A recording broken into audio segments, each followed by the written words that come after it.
So now it's time for the Inexpert debate, because I thought this might be getting a bit lowbrow. So we're bringing in some politics, and it's a really important debate that we're going to have. There's a bit of... I'm going to introduce the speakers one by one, just to build the tension and prolong their agony. But before I do that, I need to get the stage set up properly. So can we all sing the Inexpert debate theme tune? You all know it, yeah? Yeah. So on three, just while I get the stage set up. Ready? 1, 2, 3, go.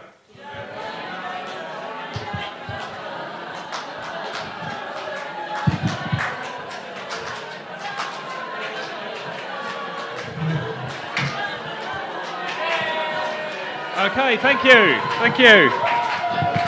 And cut. Yeah. So, we need two people for the debate. First up to take to the stage that side is Mr. Gary Aldam. So Gary generally feels sick when he's put on the spot, but has spent most of his career making it up as he goes along. He makes a living out of stating the bleeding obvious. And coming up to this mic is Mr. John Doolan. John is 44 years old and has deftly managed to get middle-aged without becoming an expert in anything. Despite this, he has never failed to give a detailed opinion on a variety of subjects. It took his wife several months to work out he didn't know what he was talking about. They've been married for 18 years. Mr. John Doolan. Thank you. So the way that this works, this came about because they both submitted brilliant applications for speaking at Inexpert, but I couldn't fit them both in. So that's where this idea came from. Both have a subject that they are passionate about but inexpert in. Neither of them knows what the other person's subject is. It will start. I will ask Gary to give his 5-minute opening speech on his subject. At that point, John will learn for the first time what it is. I will then ask John to give his opening 5-minute speech. At that point, Gary will know. We will then return to Gary for a 2-minute response, a 2-minute response from John, and then they have 1 minute each to sum up, and then we put it to the vote, whatever that may be. So we've got it all on the timer there. You good to go, guys? Yeah. You ready? We're good. Thank you. So, Mr. Gary Aldam, your 5-minute opening thing. Okay, so what I wanted to do today was to talk about a subject that is the core of what it is to be human. Something that, if we didn't have it, we'd know nothing about ourselves as people, about ourselves as a society, as a community. We'd know nothing about ourselves as a human race. And that subject was going to be, and I emphasise the word was going to be archaeology. Because I thought, that's something I'm interested in. Actually, now I think about it, I'm standing here, I'm a bit of a fraud, to be honest. Because actually, I spend my life being an expert, so I'm really good at being inexpert. In fact, you could say I'm an expert at being an inexpert. Because everything that I tend to do, I've only just researched it, and then I go and talk about it. So actually, am I sort of being here as a bit of a fraud? But anyway, that's what I wanted to talk about. I could talk about that, or I could just talk about being a fraud. Either way, I think you'll get something out of it. So that's my pitch. It's not 5 minutes, but that's what I suggest that you vote for, is to hear me talk about archaeology, but as an expert in expert. Mr. Gary Aldam. So you know what you're debating against now, John? Yeah. I don't. Your 5 minutes. Right, okay. I met Steve for dinner about 3 or 4 months ago. He said, what are you going to talk about? And I said, robots. And he went for it. So I knew nothing about robots then. I've done 3 days research, so that's a bit cheeky maybe. But anyway, what I've come to passionately believe is that we are on the cusp of a major, major change in our society, and it's all because of robots. Not just robots, which are machines which can do a physical task, but also automation. Now, there's a book out by 2 MIT academics called The Second Machine Age, Eric Johnson and Andrew McAfee.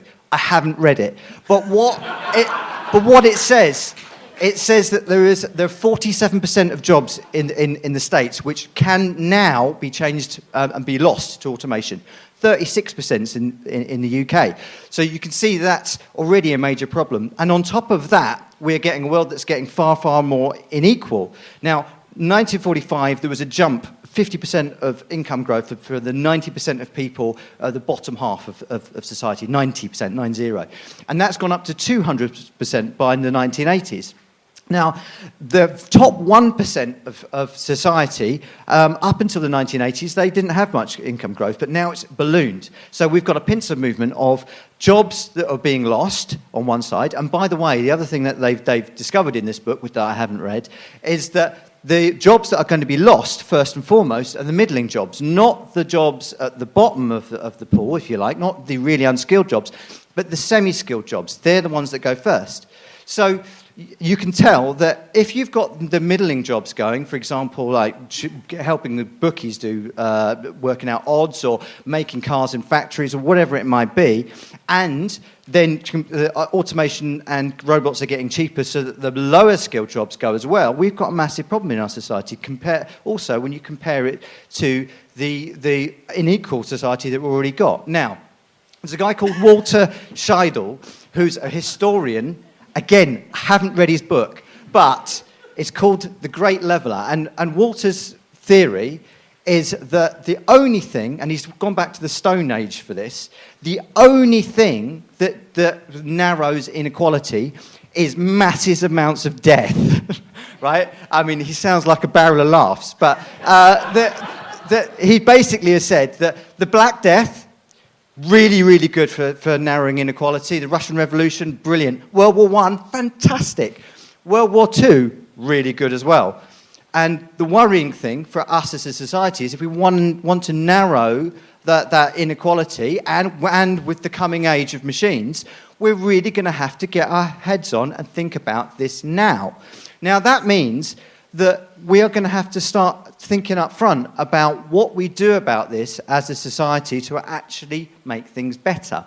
Now, that means not leaving this in the hands of the billionaires, in the hands of the mega tech corporations, to actually make it a lot more egalitarian and to make sure that we have some ideas such as making sure that robot technology does not stay in the hands of, like, patented by big corporations, and it's possible for you or I to actually have our own robots and do our own thing if we wanted. The other thing we're going to have to do, I believe, is actually have a universal income for people, because when you've got to the state where it's cheaper to have robots than it is to have anybody on their minimum wage, you can see that we've already got a massive problem there. And there aren't the jobs that are coming through that at that high-skilled level that we can have the rest of our society doing. So we're going to have to face those two very serious issues, and we have to face them now. And that basically means that forget Brexit. Brexit's on a sideshow. If you actually want to see what the big problems for our society are going to be for the next 25 years, this is the biggest game in town.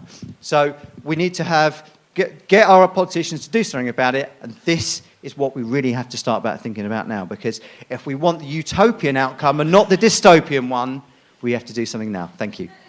Mr. John Doolan. So, as you hear, we bring all the big issues to the Inexpert debate. So, you've heard what we're debating. We're debating sort of not knowing about archaeology against robots. Gary, your response, please. My you response have 2 is minutes. this man knows too much. I've heard experts who know less than that. That was 2 days' research. Does that count? Yeah, that was 2 days more than I did. Your response, please, Gary. That Or was was my that response. it? All right, okay. What I would say is I'm a big fan of archaeology, and I think that if you're those who you know, if you don't pay attention to history, then you're doomed to repeat it, right? No, that is very true. So it's. I think we can learn a lot from the archaeology that we've seen about the Roman Empire and all of that, and the way that collapsed. Careful, you'll have done my talk. Right? So I'm not against that. However, I think that archaeology is less of a problem for us right now. There you go. So the final, any response before the final 1 minute summing up? So anything else you want to add before we go to that final thing, Gary? No. No. So I'm going to suggest for the final 1 minute summing up that you swap positions, please. John, your final 1 minute summing up about sort of not knowing about archaeology. Why should that win this debate? Well, frankly, I think I did a bit too much research. So, in the spirit of inexpertitude, which is a new word I have heard today, then I think not knowing about archaeology is perhaps, a better summing up of what today's been about. Right. Gary, final words on robots and dystopian futures.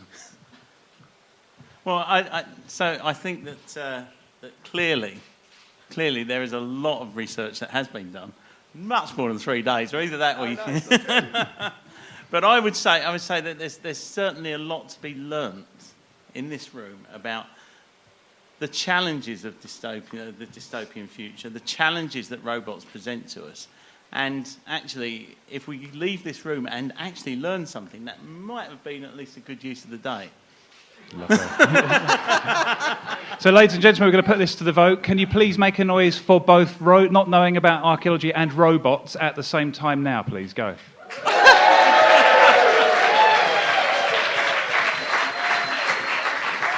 So I think that's inconclusively clear.